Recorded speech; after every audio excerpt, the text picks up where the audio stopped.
ঢাকা মহানগর উত্তর বিএনপি বিপ্লবী আহ্বায়ক, গণপ্রজাতন্ত্রী বাংলাদেশ সরকারের মাননীয় যুব ও ক্রীড়া বিষয়ক প্রতিমন্ত্রী জনাব আমিনুল হক উপস্থিত আছেন।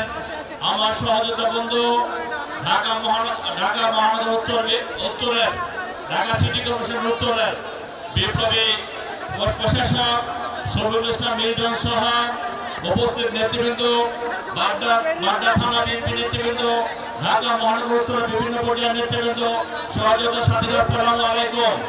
বক্তব্য রাখার সময় নাই, বক্তব্য দিবেন কাইম ভাই, বক্তব্য দিবেন আমিনুল ভাই।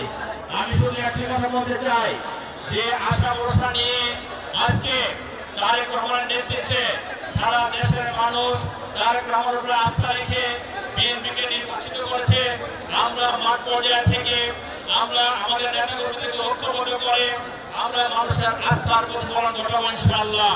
আমাদের নেতা জনাব তারেক রহমান যে কথাটা বলেছেন, আমরা একটি মানবিক রাষ্ট্র গঠন করতে চাই, একটি মানবিক সমাজ ব্যবস্থা গঠন করতে চাই।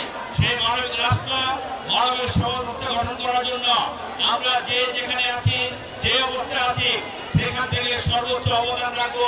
এই বক্তব্য রেখে আগামী দিনে একটি সুন্দর বাংলাদেশ গঠিত হবে তারেক রহমানের নেতৃত্বে। সকলকে ধন্যবাদ। আল্লাহ হাফেজ। বাংলাদেশ জিন্দাবাদ, জাতীয় দল জিন্দাবাদ, শহীদ রাষ্ট্রপতি জিয়া রহমান হোক, দেশকে বেগম খালেদা জিয়া হোক, তারেক রহমান দীর্ঘজীবী হোক এবং আমাদের কাইম ভাই জিন্দাবাদ। সকলকে ধন্যবাদ। আসসালামু আলাইকুম।